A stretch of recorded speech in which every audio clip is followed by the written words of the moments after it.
আসসালামু আলাইকুম রহমতুল্লাহ। প্রিয় শিক্ষার্থী বন্ধুরা, আশা করছি সকলেই ভালো আছেন এবং সুস্থ আছেন। এই মুহূর্তে ব্রেকিং নিউজ হচ্ছে এইচএসসি পরীক্ষা বাতিল করা হয়েছে। তো ফলাফল কিভাবে প্রকাশ করা হবে সেই বিষয়ে আপনাদের সাথে আমি বিস্তারিত আলোচনা করব। চলুন তাহলে শুরু করা যাক। তো আপনারা দেখতে পাচ্ছেন আন্দোলনের মুখে এইচএসসি স্থগিত পরীক্ষা বাতিল, ফল কিভাবে সিদ্ধান্ত পড়ে ঢাকা শিক্ষা বোর্ডের চেয়ারম্যান। এইচএসসি পরীক্ষা বাতিল করা হয়েছে, ফল কিভাবে হবে সেটার সিদ্ধান্ত পরে হবে, এ বিষয়ে ঢাকা শিক্ষা বোর্ডের চেয়ারম্যান এমন সিদ্ধান্ত জানিয়েছেন। আন্দোলনের মুখে এইচএসসি ও সমমানের স্থগিত পরীক্ষাগুলো বাতিল করা হয়েছে। এইচএসসি পরীক্ষার ফলাফল কিভাবে দেওয়া হবে সেই সিদ্ধান্ত পরে হবে। ঢাকা শিক্ষা বোর্ডের চেয়ারম্যান অধ্যাপক তপন কুমার সরকার আজ মঙ্গলবার এই তথ্য জানিয়েছেন। এদিকে আজ দুপুরে সচিবালয়ে গিয়ে স্থগিত এইচএসসি ও সমমানের পরীক্ষাগুলো আর দিতে চান না এবং অটো পাসের দাবিতে আন্দোলন শুরু করেন শিক্ষার্থীরা।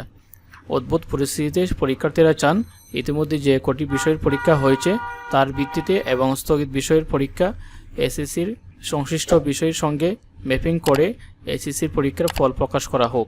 এই দাবিতে আগের দিন অর্থাৎ গতকাল সোমবার ঢাকা শিক্ষা বোর্ড ঘেরাওয়ের পর আজ সচিবালয়ের ভিতরে ঢুকে পড়ে বিক্ষোভ করেছেন শিক্ষার্থীরা। সচিবালয়ে শিক্ষা মন্ত্রণালয় যে ভবনে অবস্থিত সেই ভবনের নিচে অসংখ্য শিক্ষার্থী জমায়েত হয়ে বিক্ষোভ করেন। তারা স্লোগান দিচ্ছেন, আমাদের দাবি মানতে হবে। এরপর এক পর্যায়ে তাদের দাবি মেনে নেওয়া হয়। শিক্ষার্থীদের আন্দোলনের মুখে এইচএসসি ও সমমানের স্থগিত পরীক্ষা বাতিল করা হয়েছে। এই পরীক্ষার ফলাফল কীভাবে হবে সেই সিদ্ধান্ত পরে জানানো হবে।